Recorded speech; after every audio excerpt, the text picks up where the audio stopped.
Assalamualaikum warahmatullahi wabarakatuh.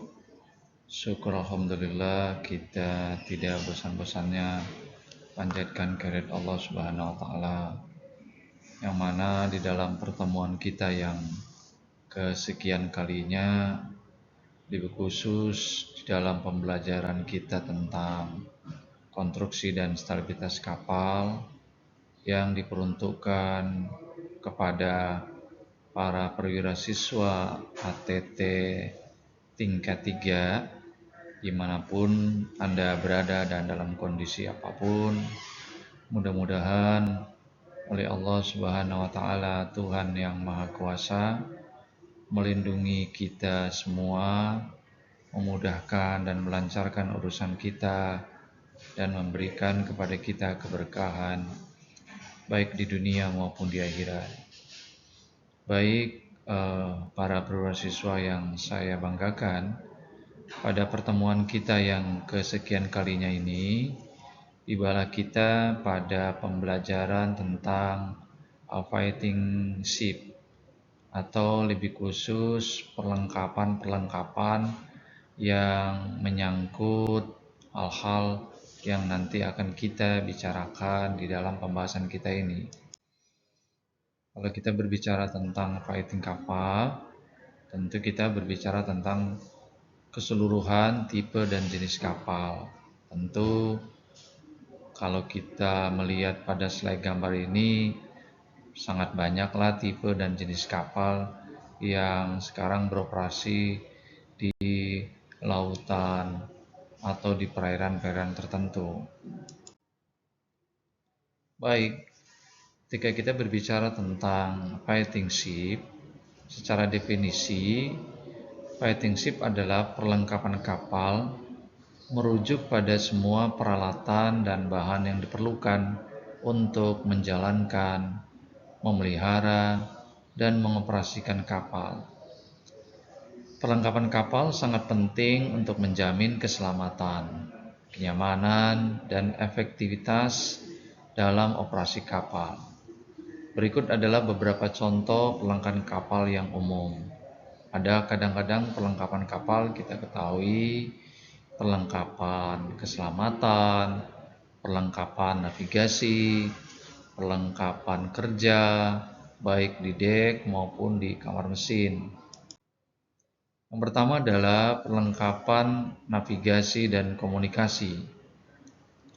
Sebagaimana kita ketahui, lebih prioritas kepada orang dek itu, dia harus memahami fungsi, kegunaan, navigasi dan komunikasi yang ada di kapal.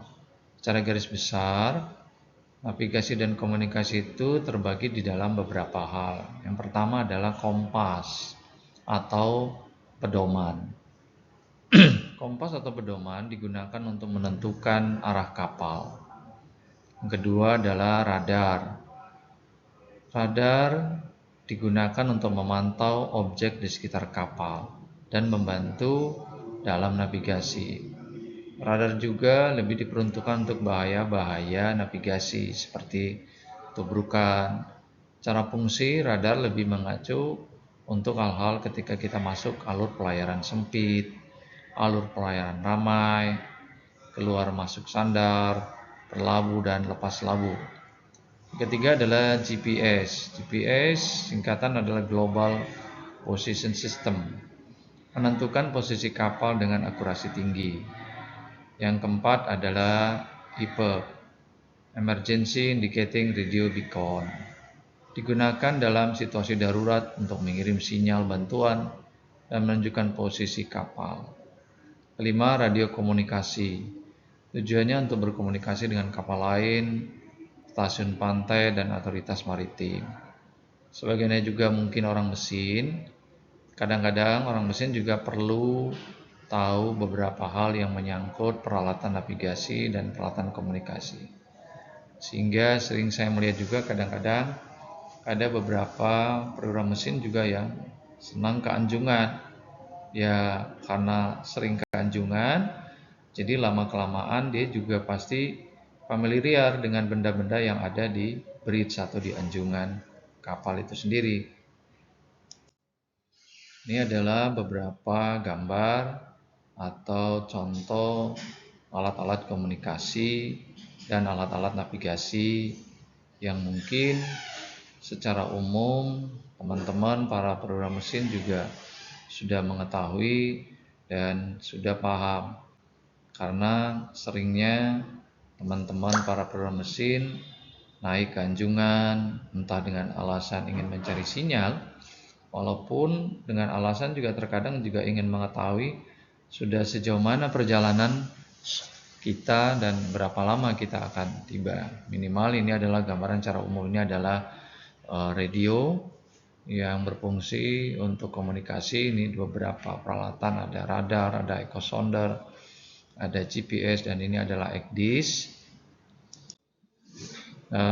Pada gambaran-gambaran secara umum, semua kapal itu wajib memiliki peralatan navigasi dan juga wajib memiliki peralatan radio, karena peran dan fungsinya juga sangat besar sebagaimana saya jelaskan di awal tadi, bahwa fungsi dan peralatan navigasi itu lebih diprioritaskan untuk kegiatan-kegiatan penentuan posisi, untuk kegiatan-kegiatan suatu perjalanan, dan untuk kegiatan-kegiatan yang sifatnya mengancam bahaya-bahaya navigasi kita.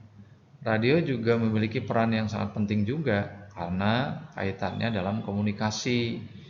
Kalau kita miskomunikasi misalnya atau radio kita rusak, nah kita mau berkomunikasi dengan apa? Walaupun sebenarnya ada beberapa hal yang bisa kita lakukan, entah itu dengan isyarat bendera, itu juga komunikasi. Tapi itu untuk emergency situasi. Selanjutnya adalah setelah peralatan navigasi dan radio, kita di kapal juga harus memiliki namanya peralatan keselamatan. Secara umum mungkin teman-teman sudah dapat gambaran.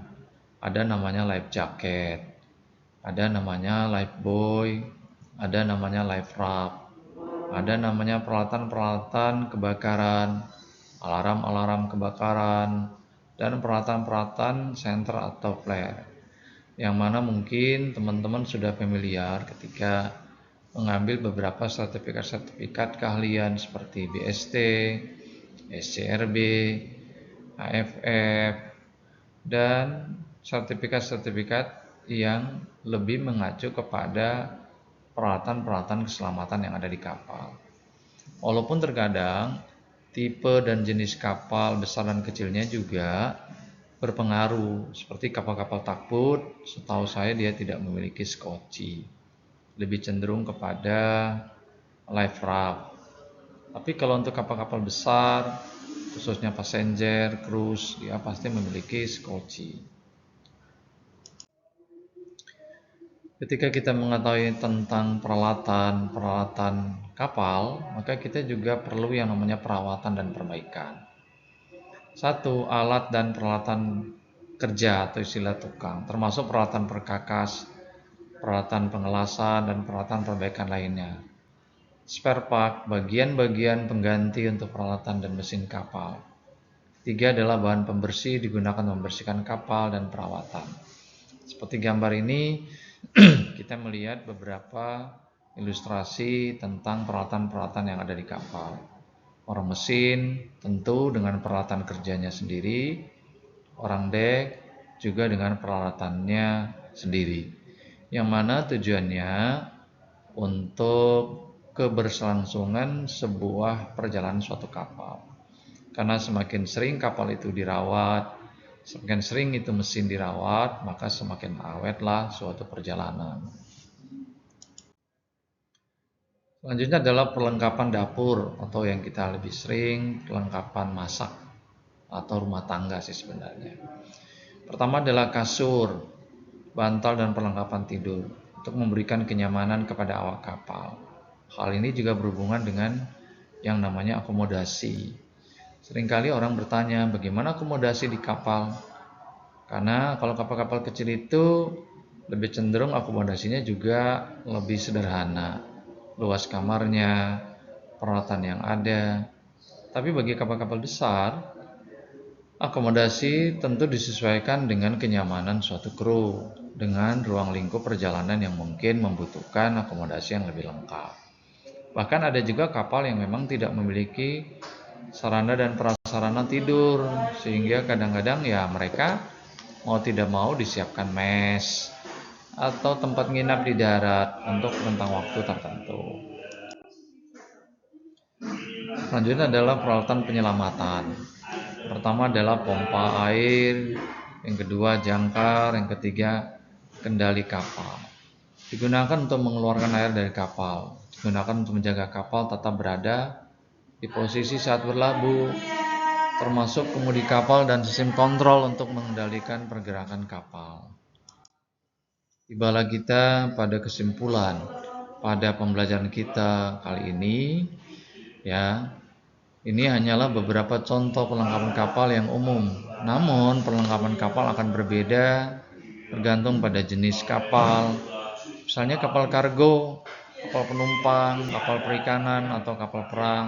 Setiap jenis kapal memiliki persyaratan dan perlengkapan yang spesifikasi sesuai dengan fungsinya. Demikianlah pertemuan kita. Salam sehat selalu. Wassalamualaikum warahmatullahi wabarakatuh.